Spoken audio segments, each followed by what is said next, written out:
Yo, what's up, YouTube? Today we're gonna be watching DanDaDan episodes.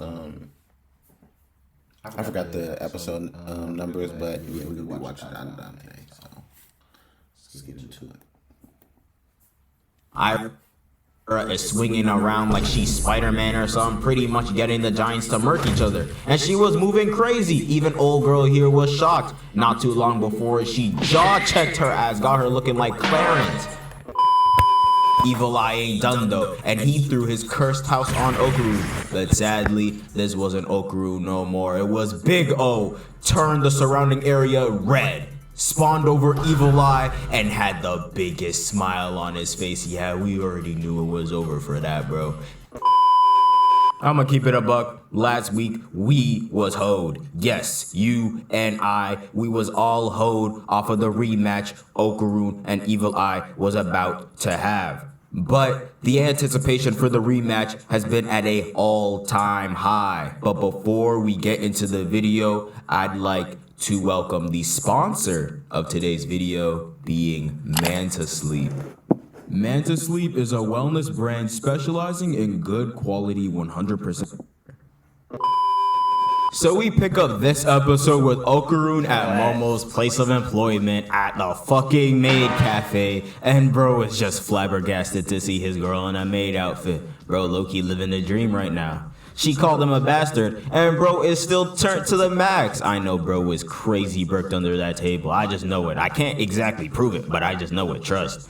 This whole shit was just a crazy ass troll by her homegirls, and it's actually so accurate on how this shit would go IRL, cause this is exactly how these niggas would be at your job, if not worse. Everything Momo was doing wasn't good enough, but hey, I'ma let it slide, cause if it wasn't for them and their lob, we'd probably have to rent a girlfriend type of pacing before the first kiss. So Momo's homegirls head out, and they was about to take Okaru with them, but he said that he wanted to wait until she got off of work, because it's dangerous in these streets. But Momo declines his offer, pretty much blocked his shot, being that she's strong. And this is true, a regular nigga can hang with her running the ones, but Okaru respected it and walked off. But we all know she ain't want him to leave. That face is one full of regret, I know it. But I see why she insisted on him going home, cause it was like 5:30. Brody would have had to wait for like 4.5 hours doing jack shit before she got off. Momo was staring at that clock like niggas who just got to school wanting the time to go by just to go home. And she was really putting in that hustle, that pain, that effort, but that clock was not budging one bit. You'd think that she's going insane by the type of faces that she was making throughout her shift.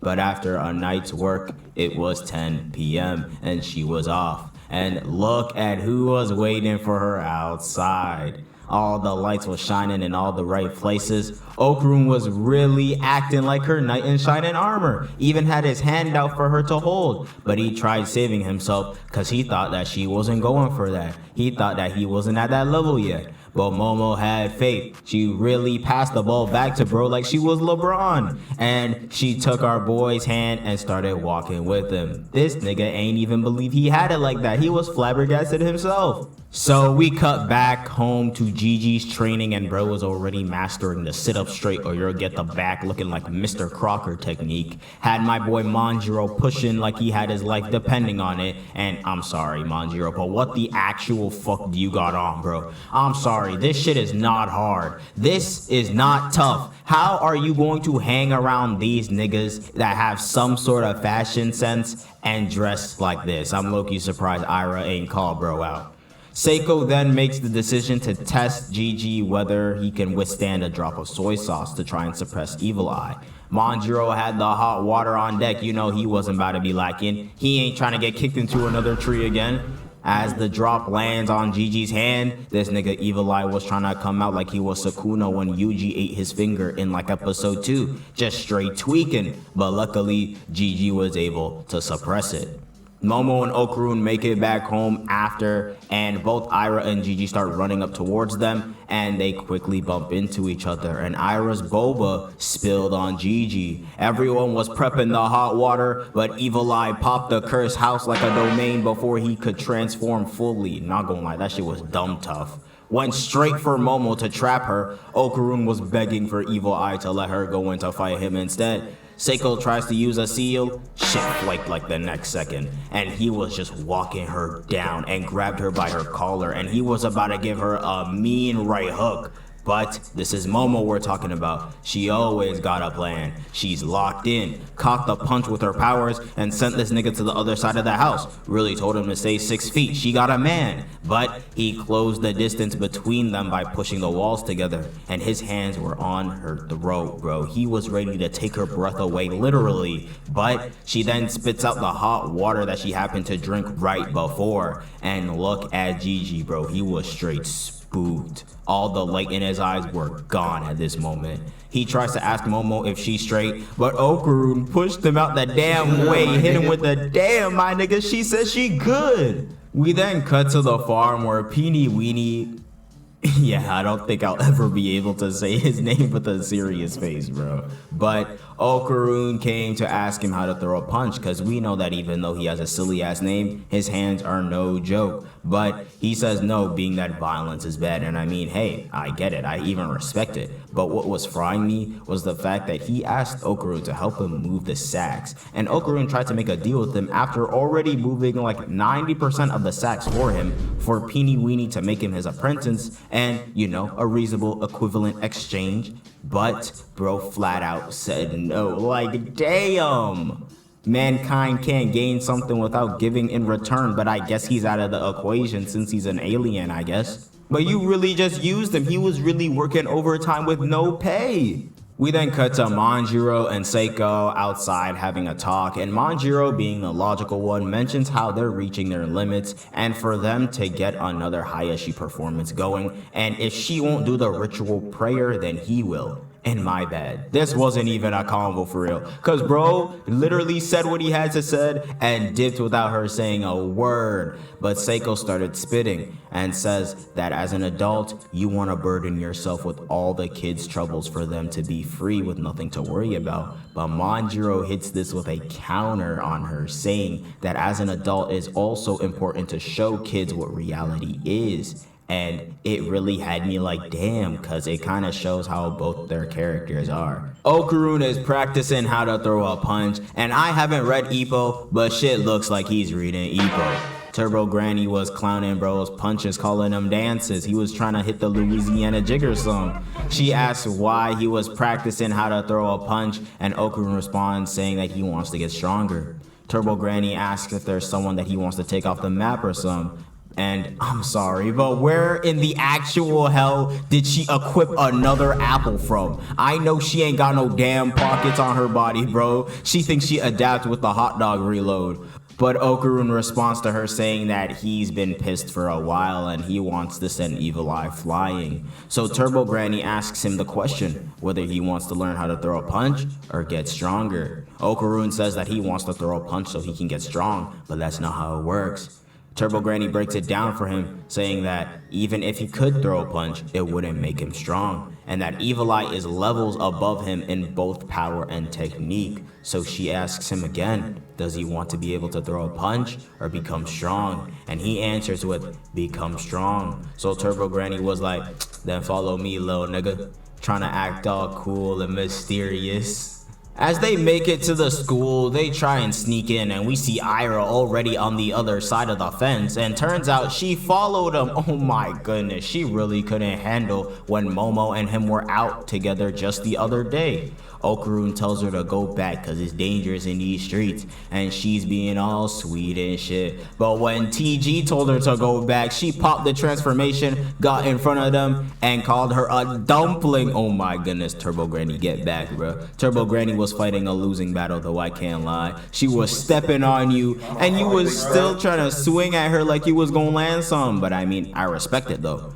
They enter this music room and Ira is already dropping shit like, man, this is why you should have stayed your ass home. Turbo Granny was behind the keys telling Okaroon to jump, and then she made fun of bro jumping. TG is such a troll, bro. I don't even know how they've been tolerating her rage bait for this long. TG then breaks it down to Okaroon, saying that Ira and Evil Eye can do a 4 switch in a beat, but Okaroon can only manage 2. So, to put it simply, Okaroon is slow as shit. But that's when we see this big-headed ass ghost playing some ass on the keys, brought them back to the black and white manga panels, and turns out he ain't alone, cause he got a bunch of big-headed ass unks with him who are also asking who's making filthy notes, like they aren't the ones playing ass behind those instruments. Ira finally having a good idea for once in that noggin of hers to play dumb and go home. But Turbo Granny puts them on blast as the ones making the noise. They start playing some shit and they send a barrage of music notes at them. But Okaroon gets hit, revealing that they're actually bombs. Big-headed ass nigga on the piano hits a domain expansion and brought him to the plantation. Nigga, what? Turbo Granny gives him the heads up to dodge the notes. This nigga Okaroon got hit, but I respected keeping the nonchalant act in front of the Huz. They start increasing the tempo, but Ira low-key weeping them. Hold on, I know I be hating, but she might just gain some respect out of me today. Okaroon is just running, and he got hit with a music note to the jaw. Started sounding straight out of Looney Tunes. He then gets hit with a rest note. Stop this nigga right in his tracks. It is not this nigga's day today, bro. Got one tap twice by Evil Eye. Girl almost got slimed out, and now this? TG was pressing him and got hit with one herself. DanDaDan is so funny, bro. But ain't shit funny now, cause they just got boomed on the spot. Knocked bro out of his transformation and all. He was just praising Ira and talking down on himself, but Turbo Granny was telling bro to quit it with all that crying and whining and to lock in. All Okaroon has to do is recall a song and move his body to his own rhythm. But this nigga doesn't listen to music, so he doesn't know any songs, which is mad crazy to me, cause this series has so many banger songs, like openings and endings, and we have a character that just doesn't listen to music at all. Like, are you kidding me? Okaroon, when I see you, bro, I'ma put you on to Lil Tecca. Guarantee your body finna be bumping to that shit. But in this moment, Okaroon remembers the Hayashi performance and how tough that shit was. And as Ira's feet get trapped in the soil from all that running and weaving, we see Okaroon come in to save her before she got blown into smithereens. The old head starts spamming at Okaroon, but now he knows what rhythm is. He is moving different. Literally, he is weaving them notes. Ira used her hair to bring down one of the old heads, kicked this nigga's head, spun it clean off too. Damn, these niggas pose up for a flick too for the extra aura points. Oh my gosh, that shit is through the roof right now. So the Unks start playing something a little different, some that these youngins ain't hear before. But Okaroon and Ira start charging at them, and that's when they hit them with a second domain expansion. Is this even heard of?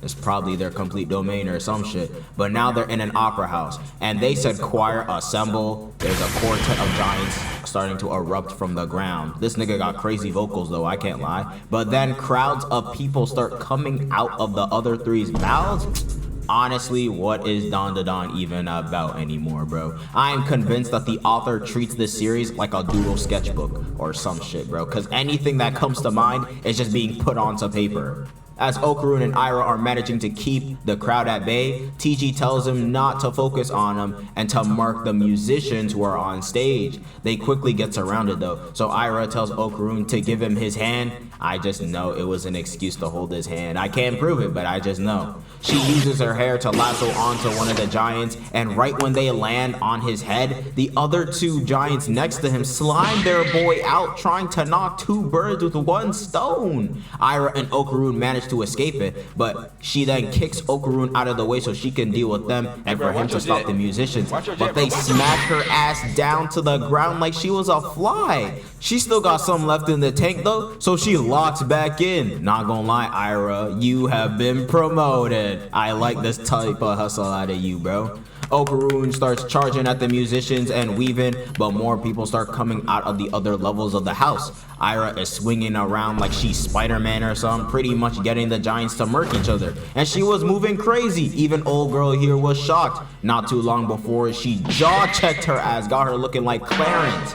Okaroon starts showing out too. Hold on. Using this crowd as a launch pad, split kick these niggas, hit a 3-for-1 combo too, and he's just running through these niggas. Like, look at this movement. God damn. Leaps into the air, lands, and W keys towards the stage. Okaroon can only go full throttle twice, so a blast per person won't cut it. But that's when TG told bro, surpass your limits, fuck nigga. 5 switches in 1 beat, can you do it? And that's when Okaroon locks in. Starts running like he never ran before towards the stage and knocks Beethoven and them out of there. We then go back to the house, and Manjiro breaks it down to Gigi that he's already called the Hayashi performers to come back, and that he'll do the prayer ritual himself. But that's when Okaroon comes and tells Gigi to come outside. Full Govy too, you can tell that this nigga was not playing no games, goddamn. But that's when they go outside, and Okaroon told these niggas to stand back, saying that he was finna beat the bricks off of Evil Eye. Momo said she was finna get pissed, but Big Okaroon ain't playing no type of games. He was pissed. He was tired of Evil Eye bitching him, bitching his girl, and with that, they run it back and clash. And they was already getting into it, and I was like, slow down. Okaroon kicks Evil Eye back, Evil Eye hits him with a Uno reverse, and both their fists clash with each other. Togo Granny holding on for dear life back there. You good, Mud? Okaroon ducks the kick and clashes with Evil Eye again. Knocks him back though. Tries to get him with a sweep. Evil Eye jumps into the air like a gymnast and tried to stomp Okaroon into the ground. He was really trying to put bro 6 feet under. Literally, no troll, no exaggeration, all seriousness. Okaroon rolls back and hits him into the air with the handstand of doom and despair. Sends a barrage of grudge balls at... Hold up. When did this nigga have this in his arsenal? Are we just trying out new shit on round 2, huh? Shit low-key look like a firework. Or a sperm cell, depending on how wholesome and clueless you are. Okaroon ain't worried though, charged right at him through the barrage. God faked with a smoke screen though, and Evil Eye was about to hit bro with the 100% charged right hook of terror. But Okaroon matched it with his feet, and crazy how his grippers actually caught it though. And off one hand too, who is this nigga feeling like all of a sudden? But it looks like they're evenly matched. They go at it again, clashing with each other. Evil Eye sent grudge balls Okaroon's way, but he twirled through that shit. Oh my goodness, now he got that exaggerated swagger of a black teen. Ducked the left, and Okaroon got right under him to send him flying with them super squats. Evil Eye ain't done though, and he threw his cursed house on Okaroon. But sadly, this wasn't Okaroon no more. It was Big O. Turned the surrounding area red. Spawned over Evil Eye and had the biggest smile on his face. Yeah, we already knew it was over for that, bro. Kicked this nigga down to the ground, landed in front of him, and he indeed went all out. W keyed this nigga and hit him with the headbutt of doom into that house. That house was no more. So Okaroon is out of his transformation now, and Evil Eye is just laughing and smiling with blood coming out of his mouth, saying, "It's only getting started. Head ab, boy." The others are on standby, but if Okaroon tags them in, they'd have to exercise Evil Eye later. Okaroon was shaken too, he can't go for round 3, and that's when Evil Eye gets up and close and says that he hates waiting. Damn, the height diff is absolutely insane, got him looking like Gohan and Boo. But that's when Okaroon hits bro with the rage bait, saying that he doesn't want to bully weaklings, and it genuinely and wholeheartedly worked. He even got Evil Eye to sign a 360 deal with the ISA residents and made him promise to only fight him. Momo asks TG what's going on, but that's when we see that there was more to their convo before she took Okaroon to the school, and that Okaroon had a theory being that since Evil Eye is still like a newborn, he doesn't really know right from wrong, and due to this he thinks that murdering is the same as being playful. So Okaroon wanted to become stronger to essentially become Evil Eye's playmate. Okarun and Evil Eye finally agree to have one fight per week after school on Tuesdays. I don't know why they picked Tuesdays, but hey. And that's when Evil Eye takes off his boxers and says that they want to kill him. Why are we blaming the boxers, bro? They ain't do nothing wrong. And gives it to Okarun, saying that he should keep it until he kills him. And with that, Okarun pretty much saved Gigi. Now, this is where I'm gonna end the video for this week, cause if I'm gonna keep it a buck, I'm tired as shit. But don't worry though, cause that just means that I got y'all next week with the rest of this episode, as well as the next one, so I think it's fair play. Anyways, if you guys did enjoy the video, then please leave a like, subscribe to the channel if you are new, and comment down below if you guys want more DanDaDan. Just cop volume 10, and some crazy shit is happening in there. But yeah, let me know. Be sure to also go follow the socials, like the Instagram and the Twitter, and be sure to join the Discord to be a part of the community too. All links are in the description down below. And without further ado, I hope you guys have a great day, and see ya.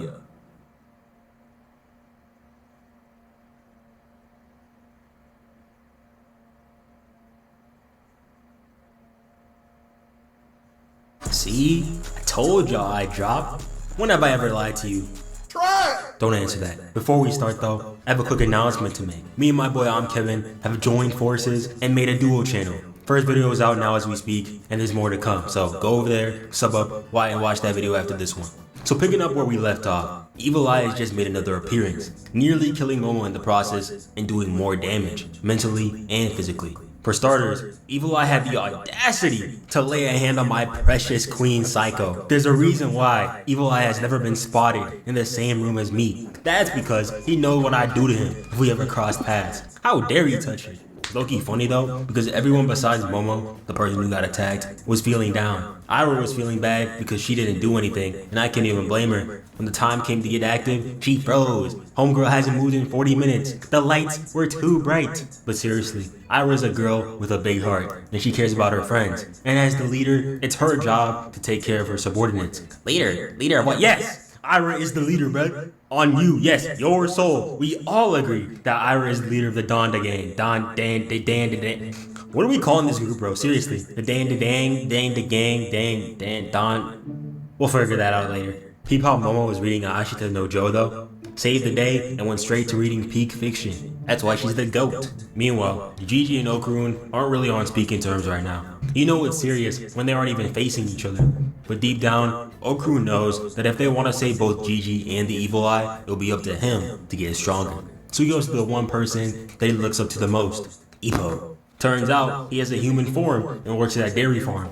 He looks cool, but have y'all seen Chiquita, bro? He looks so adorable, man. Little bro's actually 3 apples tall. Unfortunately, Ippo doesn't believe in violence, so he refuses to teach Okarun his punches. Bro had no qualms piecing up Ira the other day, but now he doesn't want to teach our boy?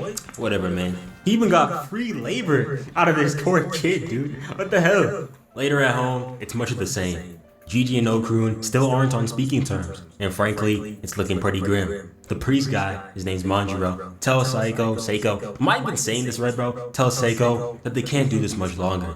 Evil Eye's getting too strong, and if this keeps up, they won't have a house, let alone their lives. And Seiko feels bad because, you know, as an adult, you're supposed to shoulder the trouble for the kids so they can like freely enjoy their lives, but it is what it is. Manjiro plans on calling over the Hayashi tomorrow. On the bright side, at least we get to hear another banger performance. Later, we see Okarun working on some punches, using Tomorrow's Joe as a guide as well. Both of them are tapped in. I swear that's the same hoodie that Momo was wearing last season. And I also said this last episode, but Turbo Granny is a genuine fatty, bro. Always gotta be eating something. She asks Okarun what he's doing, and he says that he's learning punches so he can get stronger. But Turbo Granny tells him that throwing a punch and getting stronger are 2 different things. You can learn to throw hands, but that means nothing if you're weak. I mean, take Megami for example. Gojo told him the same thing, and that nigga's still sorry. So she asks him again, what does he want? And Okarun says that he wants to get stronger, and that's what she wanted to hear. So she's like, alright, follow me, and they head off. Ira ends up following them as well, very sneaky. I don't know how she moves like this so silently and those low heels. On top of that, she made it over there before these 2 did. Forget how speedy she is. Real question though, what is she doing here? It's damn near 2 AM and she fresh fitted out like she got places to be. The switch up was crazy too. When Okurun is talking, she's all happy with that high-pitched voice, but when she hears another girl, she trips out. Had no reason to indent Turbo Granny's face like that. And where did she get that phone? That's Muko's, right? She hasn't been charged since she stole it off her. Ira is genuinely insane, dude. Look at the way she switches faces, bro. Poor Okurun doesn't know what to do. Anyway, let me explain what we're here for. Basically, while Okurun has Turbo Granny's full powers, he's still unable to draw it out. He's only able to do 2 actions in a single beat, which would be fine if Evil Eye wasn't able to do 4 in that same beat, which is amplified to 10 when he pops that domain. Ira can also do 4 in a single beat because she's like that. But the point is, he needs to find his own rhythm to move to. That way, he'll be faster. And what better way to train your rhythm than against the greats of music? Damn, bro. Even Beethoven hit a domain expansion before that fucking bum. I can't believe it. Bro can't even hear his own words, but he can hit domain expansions before this nigga. What's his excuse, bro? Crazy thing is, this domain actually has a sure hit effect, unlike that trash cans. How do you have niggas in other universes doing your job better than you? And niggas will swear that he's better than you, G. I'm Kevin. They start attacking these two with their music powers, and basically all the symbols have different abilities. These notes explode, the rests make you freeze, and the sharps make your voice higher, and so on and so forth. Ow! What happened to my voice? Ira was moving different, per usual. That girl been Weed Nation certified. She's used the Acro Soki's powers like 3 times, and she's already mastered it. Meanwhile, this nigga Okurun was getting cooked. Like, this was genuinely hard to watch. Ira was out here moving like Saquon Barkley, hitting flips and spin moves, while this buffoon is running head first into the rest notes, Turbo Granny included. Shout out to Ira though, I could watch her sonic sway all day. But there's a reason why Okurun isn't moving like he's supposed to. Everyone besides him is vibing to a beat, moving to a rhythm that they set in their own heads. But Okurun doesn't have a rhythm at all because he doesn't listen to music, which makes sense. Personally, I didn't really start listening to music for real until like high school, mainly because my broke ass couldn't even afford headphones. There was a time where, I'm not even kidding, I was rocking fake AirPods for the love of the game, bruh. And to be honest, Okurun isn't the type of guy to be constantly listening to music. But there's one song that he's listened to in the past couple days, a song that had him hype as hell, the one from the Hayashi.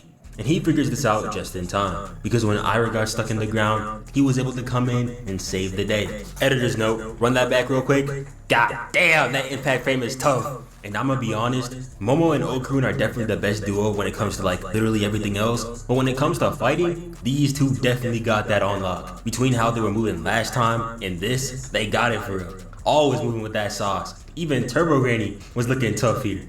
But now, it's time for stage 2 of this fight, which means another stage change, which also means another domain expansion. 2 more than Mr. Fushiguro, by the way. But this one was even harder than the last. Beethoven spawned a bunch of giants, and they started singing his opera and shit. And you can imagine how heated I was when this dude decided to start a whole performance halfway through the episode. This is when I knew we weren't getting that Evil Eye fight last week. But here's the thing with DanDaDan. Once you hear that opera music start to play, you know you're about to see some cinema. The giants started throwing up these little fun-sized humans to attack Okurun and Ira. Okurun was struggling a little, but Ira was kicking ass per usual. The musicians were behind the giants, so to beat them, they'd have to take those down first.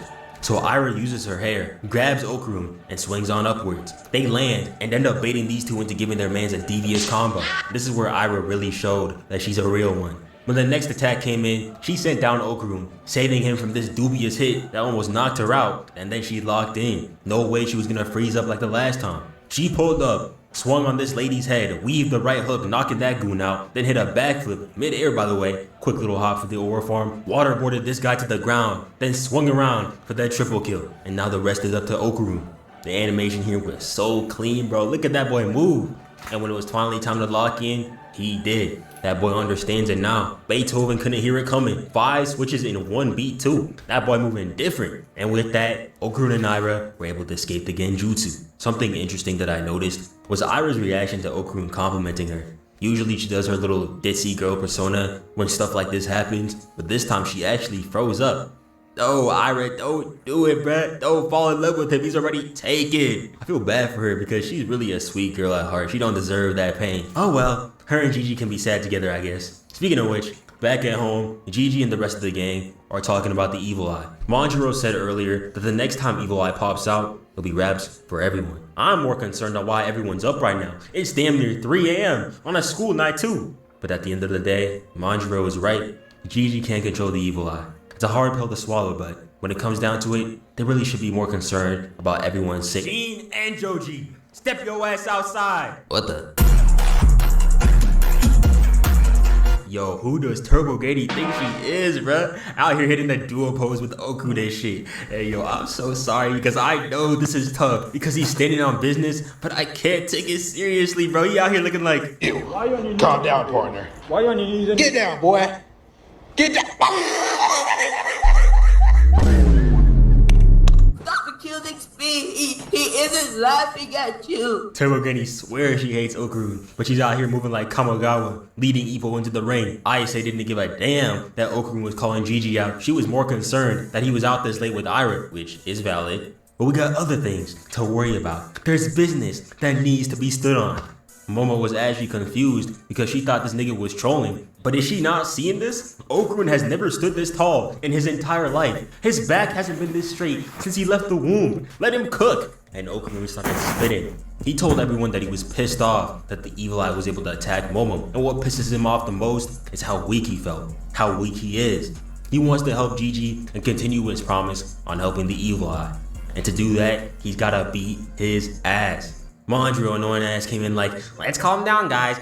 Shut your fucking ass up, nigga. How are you gonna watch this dude come in here standing on business and try to cool him off? Get your ass back on the sideline where you belong and let him cook. Shout out to Seiko too. She basically told him the same thing. Okurun tells Ayase to stand back. Ira pours the water, and now it's showtime. And this fight was really on sight. Evil Eye was ready to box before he even registered that he spawned in. Okurun pulls up, they clash, and then... the episode ends. That can't be it. Where's the rest of it? Y'all don't even know the anger, the frustration, the feeling of disdain I felt when I saw this cliffhanger. I thought that BS was over with after solo leveling, but this was nasty work. I have never been more upset seeing that ending in my life. Hey guys, this is Noah from 1 week later. I'm still angry, but a little less now, because not only did Man U lose to an F-tier team the other day, it is finally time to see this fade. Let's get it! Okurun pulls up, weaving the balls, jumps into the roundhouse, sending bro back, but Evil Eye retaliates with his own. Okurun recovers, runs back in there, and they clash. That boy Okurun's strong as hell now, ain't moving an inch. Evil Eye steps back to the kick. Weave, told that boy to hit the weight room, this shit too easy. Okurun pulls up again with the leg sweep, but Evil Eye dodges going into the TSB down slam, but Okurun hit him moves that I've never seen him hit before. Turned that into a monster kick, and sent bro fine. Evil Eye strikes back with that direct shot barrage, disappears through the smoke, and tries to get sneaky, but Okurun sees that, look at his eyes, bro wasn't even phased. Evil Eye was on that though, didn't even let him recover, but this new and improved Okurun can't be stopped. He clashes with the Evil Eye. Wait a minute, has Turbo Granny been here this entire time? She's definitely one of those cosmetics that boost your stats. Animators spared no expense making Okurun look tough today too. Y'all seen that lineup? My boy looking fresh. But enough yap, it's time for the next round. Round 2. Fight. They get back at it again. Okurun hitting Evil Eye with that full court press like Prom Kawhi. Evil Eye responds with that ball barrage again, but run that shit back real quick. Jumped up into the mid-air spin move, then repositioned again. Then he ran up, weave, woo-wee, run that shit back again. That boy feeling himself now, got Evil Eye looking goofy. Okurun moving like no other now that he has Momo watching, but he's not done. Got down low and started giving Evil Eye them devious front shots. Had Lil Bro screaming, tossed him in the air, and Evil Eye tried hitting that domain expansion, and he thought that shit worked too, peeped the smile. But he's on that making me timing today. As long as you're fighting Okurun, everywhere is his domain. And oh my god, he's looking so tough. Had to show Evil Eye who the real demon was real quick. Hit his ass with a sensational down slam. Then he went back down and went all out, spearing him through his stomach and catapulting bro into the house. On one hand, holy shit, that was incredible. On the other, you have just made yourself and your girlfriend effectively homeless. Better start working on that CDL, buddy. But seriously, what a fight. That was absolute cinema. They cooked. But somehow, Evil Eye is still alive and kicking. In fact, bro was over here laughing up a storm. Dude was having such a good time that he actually wanted to run it back. Everyone was worried because, quick reminder, we just saw Okurun go all out earlier tonight. But Okurun has a plan. Even though his knees were practically jello, he still stood on business. Low-key frying me though, cause he ain't even look up at the evil eye. But this was fair play by Okurun, cause what he did was a tale as old as time. He started rage baiting. He said that he doesn't like to bully weaklings, and said the evil eye wasn't like that. Besides, he only fights people who are strong, and the evil eye was genuinely losing it. Bro was throwing a tantrum and everything. I almost forget that he's a baby mentally. Okurun basically told him, hey little bro, I'll fight you once a week, if and only if you fight me alone, and don't hurt other humans. When Okurun heard from Turbo Granny that the evil eye was still a newborn, he put the pieces together. In the evil eyes, he sees killing as playing, which is hella sad, but to be honest, that's all he really knows. Okurun realized this, so he planned on beating the evil eye and becoming friends with him, and playmates. Which is a W move, shout out to him. And to seal the agreement, this dude evil eye, oh hell nah bruh, put your pants back on nigga. Trying to send me to the shadow realm with these shenanigans once again. You can't be for real. And this nigga Okurun gripped that junk with full earnesty. Do you know where that's been, bro? God, and it just got done fighting too. Ew, bruh. That's a sanitation hazard, bruh. I get the evil eye is just a baby, but have some decorum, my guy. But with that, the evil eye has been defeated. Shout out to Okurun, man. This dude went crazy today. Went to school, worked at a farm for a few hours, trained all night, went back home and kicked the evil eye's evil ass, saving everyone. 2018 Braun level performance tonight. That's how he does it. Of course, doesn't matter if the house being all knocked down and whatever, but hey man, who cares? That fight was tough, and I'm sure they'll figure it out somehow. Anyway, with the evil eye now defeated, it's now time for our gang to go their separate ways. Since the monastery is gone, Manjiro is quitting his priest job and becoming a YouTuber. I know I was low-key hating on bro earlier, but he's genuinely a W man who's just looking out for everyone, and I wish him nothing but the best. I hope he gets 100k subscribers. He also took Evil Eye's undies, hopefully that doesn't backfire on him. Gigi's parents also come to pick him up, looks like they're okay now. Bro was hella embarrassed, which I don't even blame him, that's a canon event. ISA was trolling little bro too. Turbo Granny, eyes off the food! But yeah, Psycho apologizes for putting them through so much trouble. My wife is so polite, and they head off. Okurun and Ira head off too. No idea where Okurun is going. Bro doesn't even have a home to live in. But before he leaves, him and Momo say goodbye. Rebound taken by Iguodala. Iguodala to Curry, back to Iguodala, up for the layup. Oh, blocked by James. Looks like everything's back to normal. But anyway, that's all I'm doing for today. Hope y'all enjoyed, and make sure you subscribe to the Duo channel. I'll be back with more DanDaDan sometime later. Thank y'all for watching. I love you. Goodbye. Yeah, so that was DanDaDan.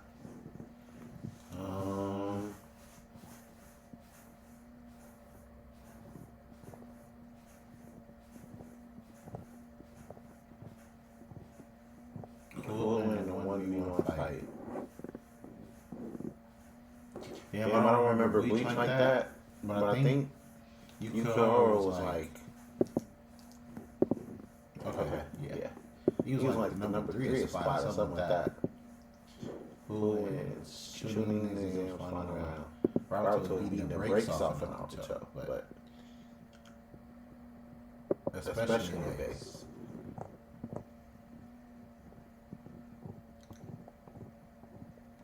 That looks like that's the only quiz we got today, so I guess we can end it here.